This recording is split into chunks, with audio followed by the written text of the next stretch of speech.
लोकसभा चुनाव को लेकर बिहार की फिजा में गर्माहट बढ़ गई है। तेजस्वी यादव उड़न खटोले से प्रचार अभियान में निकलना शुरू कर चुके हैं।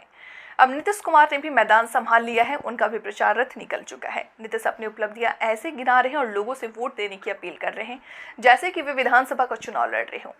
तेजस्वी यादव भी विधानसभा चुनाव के अंदाज में ही प्रचार कर रहे हैं। वे एनडीए पर हमलावर हैं। एनडीए नेताओं के वह हर आरोप का जवाब के सवाल पूछ रहे दे रहे हैं।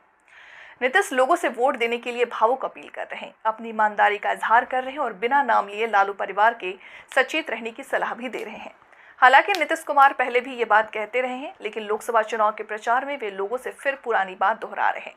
वे कहते हैं कि 2005 से पहले यहाँ कुछ होता थी, जब से हम लोग साथ आए हैं बहुत कम हुआ है। वे लोगों को 30 साल पहले ले जाना चाहते हैं। ऐसा कहते समय वे भूल जाते हैं कि जिन्हें पुरानी बातें याद दिला करके आगाह कर रहे हैं, उनमें 2 करोड़ से अधिक वोटरों को तो अब होश भी नहीं रहा होगा। बिहार की तकरीबन 13 करोड़ आबादी में 7.64 करोड़ कुल मतदाता हैं। महिला वोटर 3.64 करोड़ हैं, जिनकी संख्या कुल मतदाताओं से आधी से थोड़ी सी कम है। 2 करोड़ से अधिक 30 साल तक के वोटर हैं। पहली बार 18 से 19 साल की उम्र वाले 9.26 लाख वोटर अपने मताधिकार का प्रयोग करेंगे। नीतीश कुमार आरोप लगाते हैं कि किसी का नाम नहीं लेते, पर वे किसके बारे में कह रहे हैं ये सभी को पता चल जाता है। लालू परिवार से लोगों को आगाह करते हुए भय दिखाते हैं कि उसे जिताएंगे तो वो फिर कमाने लग जाएगा। नीतीश का इशारा तो सभी समझते हैं, लेकिन उन्हें ये पता नहीं चलता कि किस तरह की कमाई की बात वे कह रहे हैं।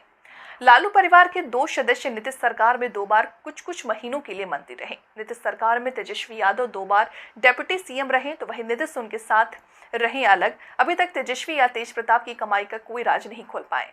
पहली बार लालू के दोनों बेटे 2015 में नीतीश कुमार के मंत्रिमंडल में शामिल हुए, तो भाजपा नेता सुशील कुमार मोदी ने आरोप लगाया कि तेज प्रताप ने चिड़िया खाने की मिट्टी बेच दी। बाद में एनडीए की सरकार आई, उसने भी इस मामले में कोई गड़बड़ी नहीं पकड़ी।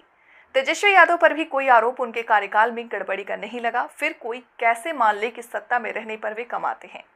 नीतीश कुमार ने कभी अपनी ईमानदारी का ढोल नहीं बजाया। भ्रष्टाचार के आरोपों से वे मुक्त रहे हैं। हालांकि इस बार वे अपनी तमाम खूबियां गिनाने के क्रम में इसका भी उल्लेख कर रहे हैं। वे कहते हैं कि उन्होंने परिवार के लोगों को राजनीति से दूर रखा, जबकि एक ही परिवार के कई लोग राजनीति में हैं।